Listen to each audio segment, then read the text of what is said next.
Welcome back to the financial management lessons.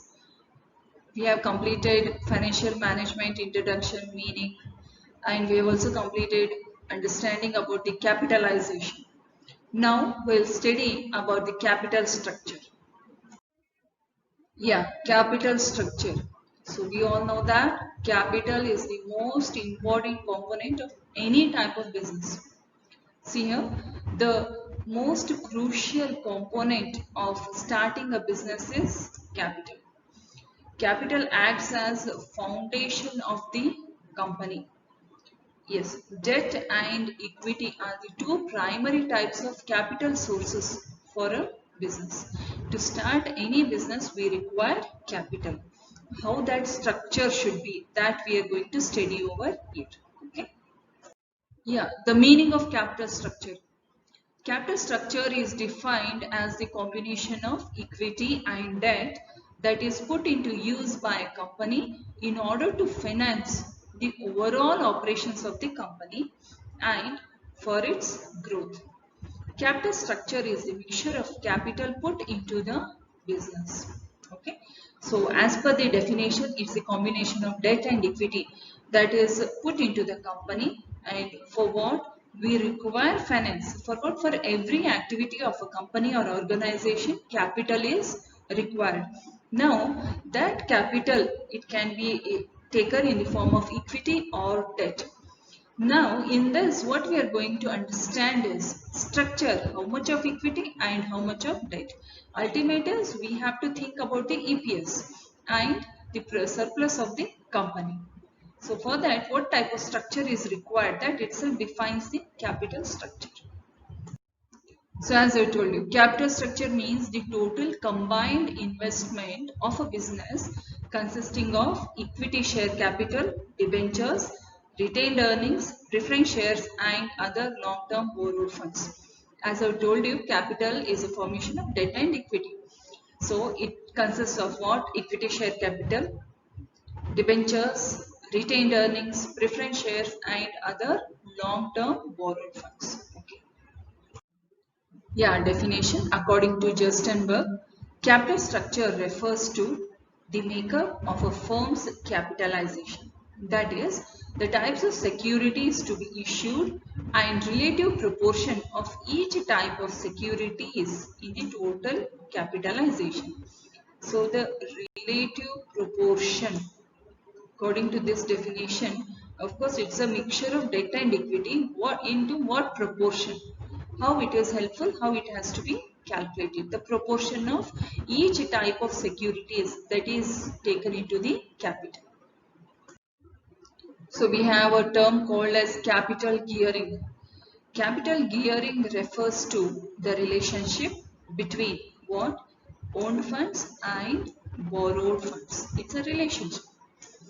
Remember, capital gearing is a relationship between owned funds and borrowed funds. Okay, so or what we call them as fixed interest or dividend carrying funds. In more simple way, what you can see is it's a relationship between equity share capital, okay, with reserves and surplus, and borrowed funds carrying fixed interest or dividend. So according to the proportion of owned fund and borrowed fund, we have categorized them into three terms: low geared, highly geared and evenly geared.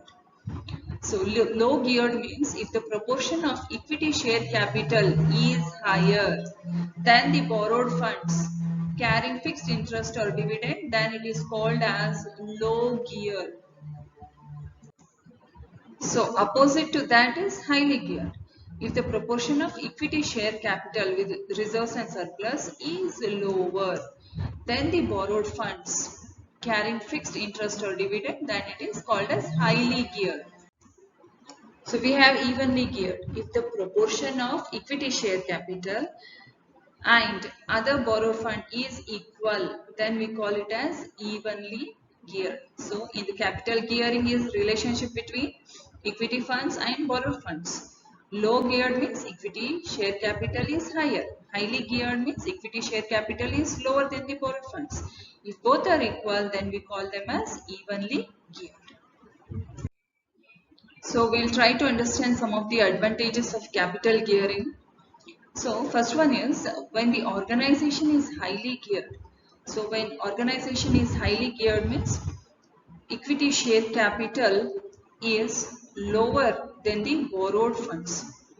In this case, what happens is organization makes remarkable profit. Okay, the equity shareholder standard gain. Why? Because after paying the fixed interest to debentures and preference shareholders, whatever is remaining surplus that is paid to the equity shareholders. Okay. So second part is when the organization is low geared. It's low geared. Low geared means what? Equity share capital is more than the borrowed funds. It means more equity shareholders and less amount of debentures and preference shareholders. In this case, profit earned is distributed to large number of equity shareholders and as a result of which EPS declines.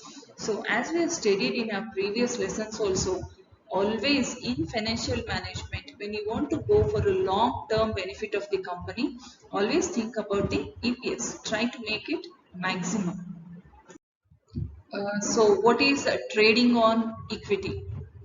All of you know equity. Okay. What is equity? Common stock or ordinary share we say. Equity shareholders, they are the owners of the company. Equity means common stock or ordinary shares of the company. Trading means taking the advantage of equity share capital. Okay. Here trading means what? Taking the advantage of equity share capital. What is that? Trading on equity means taking advantage of equity share capital to borrowed funds on a reasonable basis and to ensure more return and control to equity shareholders. Okay. So taking advantage in the sense, in further when we go for solving the problems, when you calculate it and see whenever there is more of the borrowed funds, the EPS goes on increasing. So when you calculate it, you will get a perfect idea what is this trading on equity or how you can take the advantage by equity share capital. So here, in other words, trading on equity increases the return on investment of equity shareholders at the cost of funds supplied by the debenture holders and preference shareholders. According to Justin Berg, when a person or corporation uses borrowed fund as well as owned fund equity capital in the regular conduct of its business, it is trading on equity or financial leverage. Okay. Whenever there is debt and equity, we call it as trading on equity or financial leverage.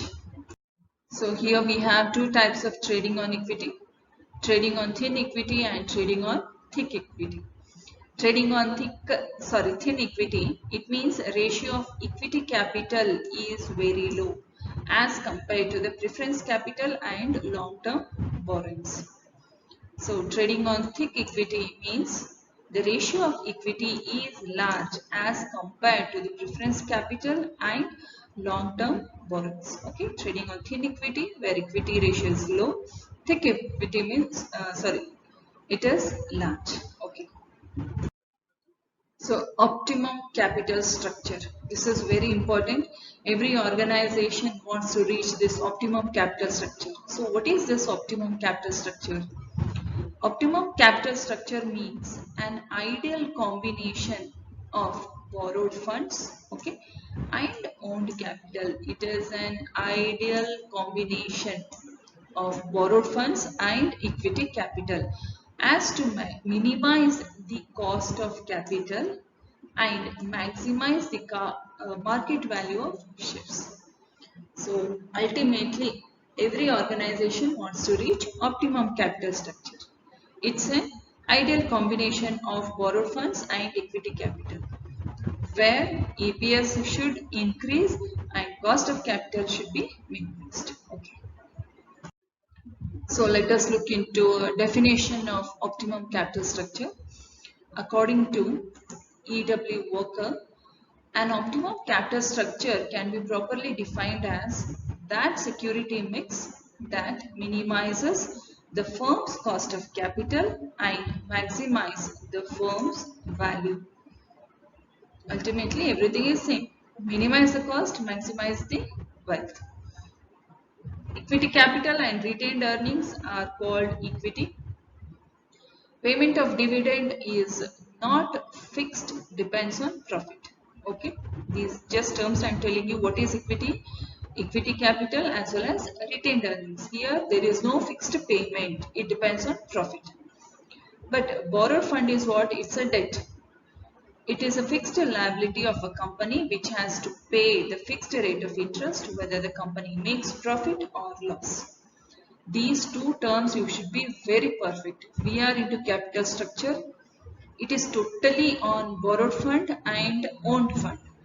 Owned fund is nothing but equity capital. Equity capital means the equity shareholder fund and the reserves. Here there is no fixed amount of payment of dividend. It all depends on the profit. But when you come for borrowed fund, it's a debt. It may be preference shares or debentures. Here the company is liable to pay them fixed dividend whether it makes profit or not. So these two terms you should be very perfect. So basic patterns of capital structure. Okay. There are four fundamental or basic patterns of capital structure for a company. They are, first one is only equity shares and preference shares, equity share capital and long-term borrowings like debentures and long-term loans, equity shares, preference shares and long-term borrowings like debentures and long-term loans. So capital structure is a mix, a proportion of debt and equity, and it may take any type of pattern. There are four patterns. It may be only equity shares. You don't want to take any debt. You want to use only the owned capital, then it will be equity shares. Second one you have is equity shares and preference shares. Here you are taking owned capital plus borrowing something from preference shares. Third one is equity shares and debentures only. Okay, that is or long-term loans. Last one is combination of all of three things. You have equity shares, you have preference shares, as well as you have debentures and long-term loans. Okay, these four patterns you can follow any pattern. The company may follow any pattern of this. So debt equity mix, what is it? Raising of funds through debt is cheaper as compared to raising of funds through equity shares, as interest on debt is allowed as expenditure for tax purpose and debited to profit and loss account. All of you know this. Okay. So in previous you have seen that there are four combinations.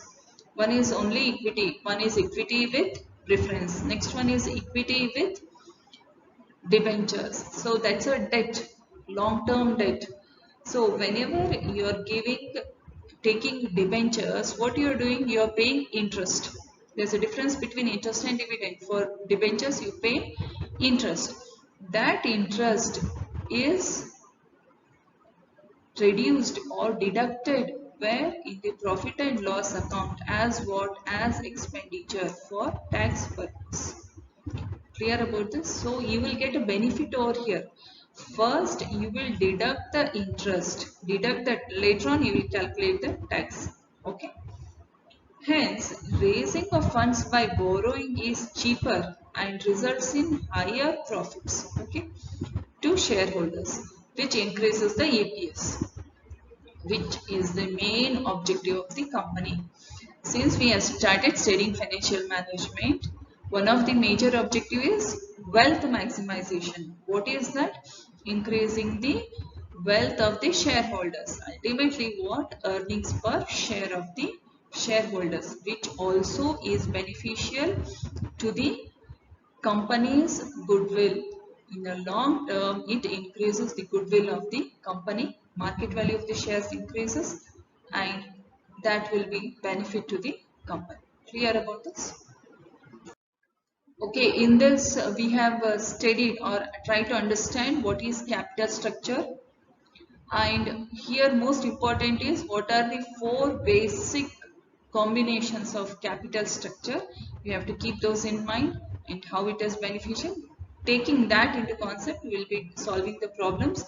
In my next video, I'll teach you how to solve the problems, how to calculate the EPS, and which combination is ideal, which combination leads you to the optimum capital structure, that you will study. So if you have any doubts, please comment over here, help me improve myself. And if you want my videos automatically, please subscribe to my channel. Okay, thank you.